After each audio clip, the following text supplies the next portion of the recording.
Hello, this is MemeAnalysis, and today I'm going to be talking about Keck, a video that I promised years ago in my very first MemeAnalysis, Pepe and Wojak. In that video I described how Keck was a sort of hermetic god, and that the memes that were popular at the time helped to prove it. So today I'm going to deliver upon that brief analysis with a much longer one. So, I hope you enjoy. In the previous video, I talked about how Pepe was Dionysian, and how he was a chaotic figure.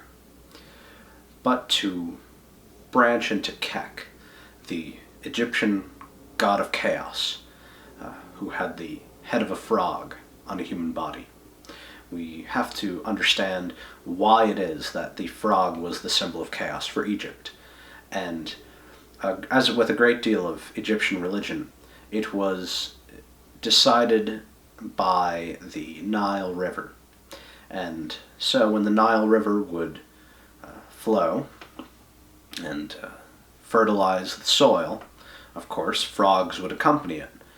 Now the Nile nurtured, fertilized the land, and allowed Egyptians to eat and to survive. But at the same time it washed away everything that had been established there, everything that was created.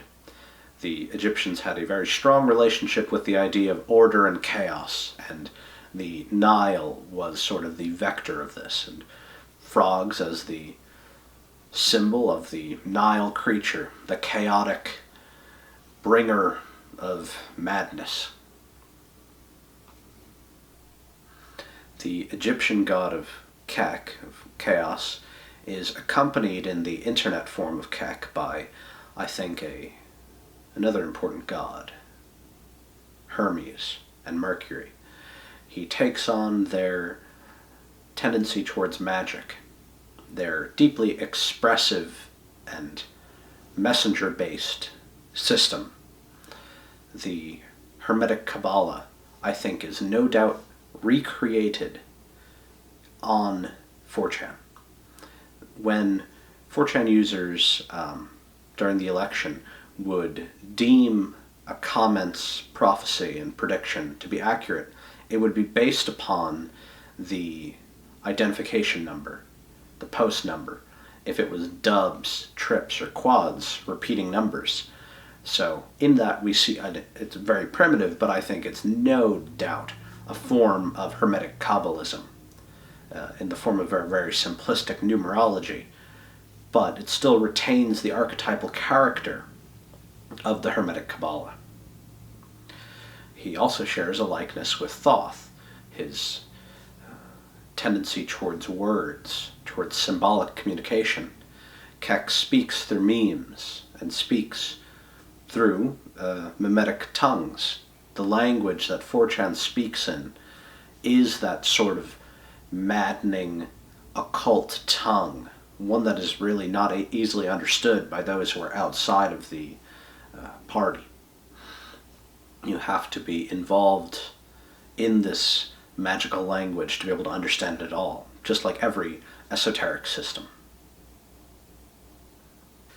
To increase the magical factor, the hyperstitional awareness of the god Keck, to show that he was not just a figment of 4chan's imagination, there had to be a proof and a prophecy of his existence. And this was delivered very strongly in the form of one of the Illuminati cards, the New World Order card game. They had the Frog God card as a god of chaos, a playable card in the game. That was taken as a kind of light one, and of course I think anybody versed in Keck knows their theme song, which is Chatelet, a song that came out in the mid-'80s by a band called Pepe. So already we have that kind of connection. You have Pepe in an old time.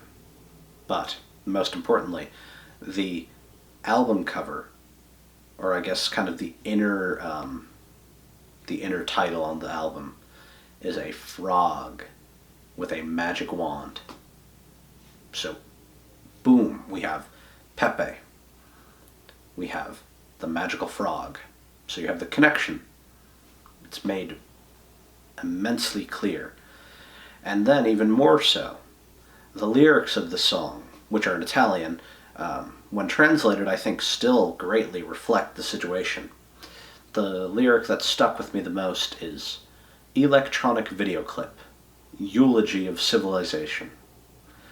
That makes so clear what the mission of Kek, the Chaos God, is, and what his new incarnation means. In his new incarnation, he is a god of technology.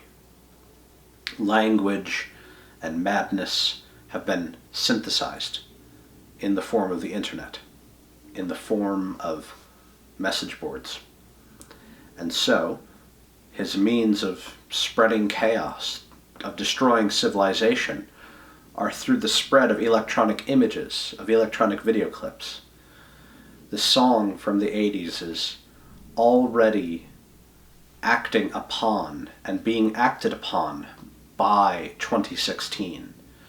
It shows that there is a hyperstitional and synchronistic connection, unconsciously, between that song and the election, the existence of Pepe, the magic frog, and Kek, the god.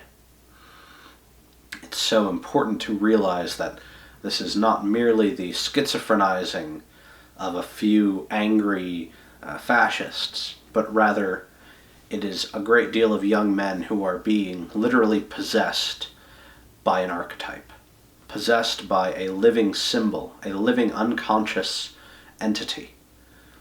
It just so happens that we are no longer going to be interacting with gods the way that we used to. No more praying or church, but now you check for the numbers associated with a post that you make. You check for what images are being spread, what images are popular, what colors and what names are mentioned where. The symbolic understandings of the past are going to come in great need of the future. We need to be able to analyze symbolism as well as we can to make any sense of the mimetic tongues that are being spoken. And as we all know, it is through the magic of Kek that the election was won. When the left wing, the American Democrats, were so enraged, they projected their impotence, their failure, onto a big other. They projected onto Russian bots. And while they are correct that a big other was responsible, they provided a big other that made sense in the realm of technology, in the realm of politics, something that they could grasp. But it's not true. Kek, great unconscious forces were responsible. Bots are simply a metaphor for Kek. Even Kek is just a metaphor for powerful technological chaos. Remember, memes matter.